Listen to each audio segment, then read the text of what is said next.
দর্শক, সব জল্পনা কল্পনার অবসান ঘটিয়ে অবশেষে ভেঙে গেল বিএনপির জোট। চরম বেকায়দায় তারেক রহমান। বিএনপি এবার যে গর্তে পড়েছে সেখান থেকে উঠে আসা অসম্ভব ব্যাপার। অন্যদিকে ওয়াশিংটন পোস্টের এক রিপোর্ট নিয়ে বাংলাদেশের রাজনীতিতে এখন তোলপাড় শুরু হয়ে গেছে।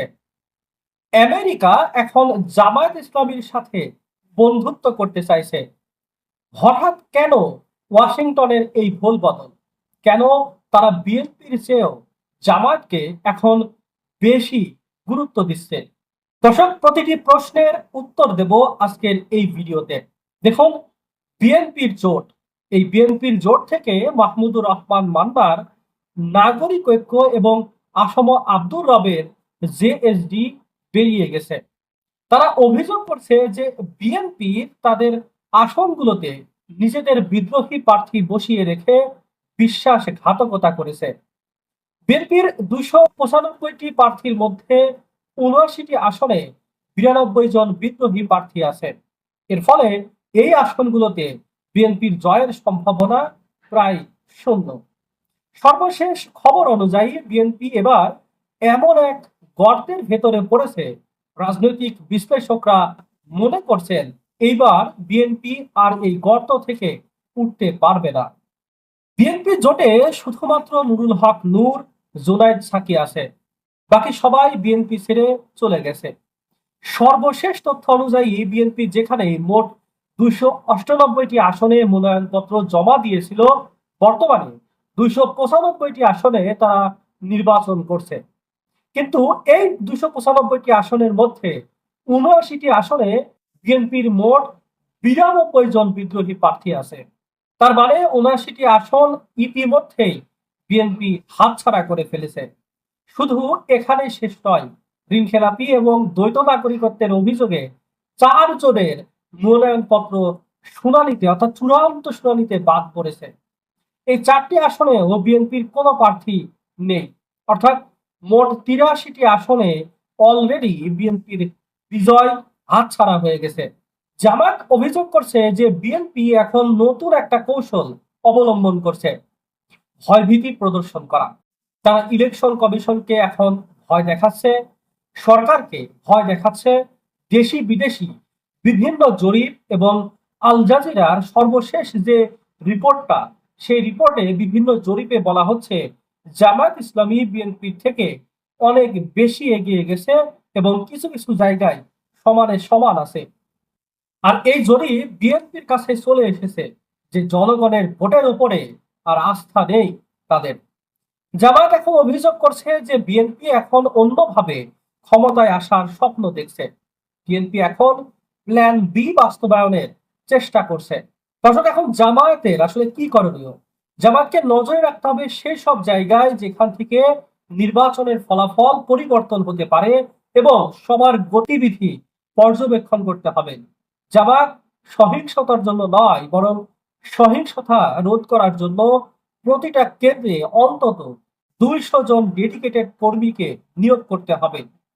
চতুর্মুখী পরিকল্পনা নিয়ে জামায়াত এই ইঞ্জিনিয়ারিং ঠেকাতে যদি পারে, তাহলে আশা করা যায় জামায়াতের বাজিমাত হবে। কারণ জনগণ এখন জামায়াতের দিকে ঝুঁকছে। কাতার ভিত্তিক সংবাদ মাধ্যম আল জাজিরার সর্বশেষ রিপোর্ট অনুযায়ী বাংলাদেশের রাজনৈতিক সমীকরণ পুরোপুরি বদলে গেছে।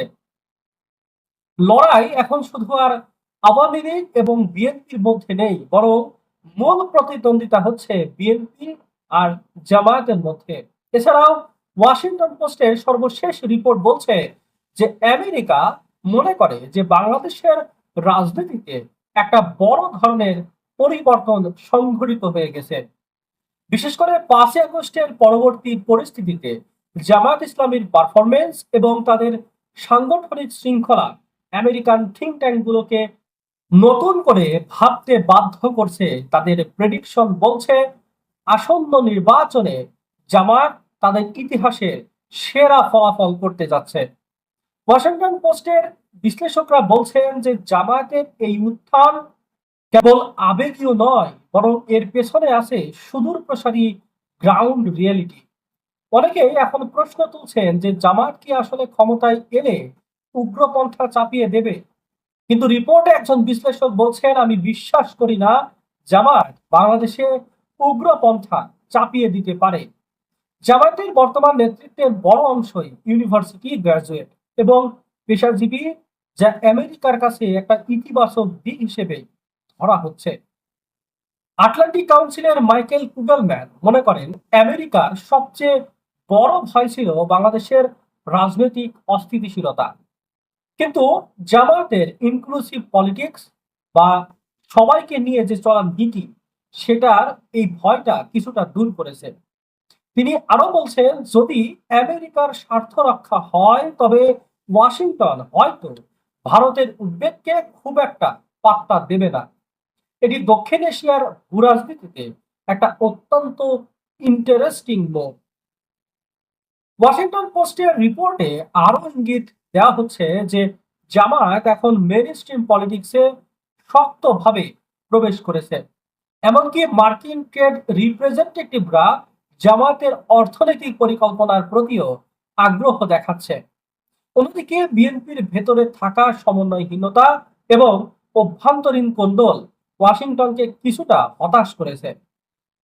বিএনপির অনেক নেতা এখন চিন্তিত যে আমেরিকা কি আসলে তাদের হাত ছেড়ে দিচ্ছে। নির্বাচন নিয়ে বড় ঘোষণাটি হলো, বাংলাদেশের ভাগ্য নির্ধারণী নির্বাচন অনুষ্ঠিত হতে যাচ্ছে আগামী 12ই ফেব্রুয়ারি।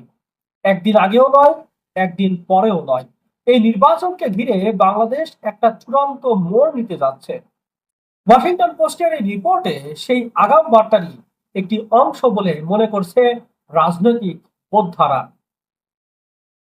দর্শক, এখন প্রশ্ন হলো যে জামায়াত কি পারবে আমেরিকার এই আস্থার প্রতিদান দিতে, নাকি এটি কেবলই ভূরাজনীতির একটা সামরিক কৌশল? দর্শক, এ বিষয়ে আপনি কি মনে করছেন?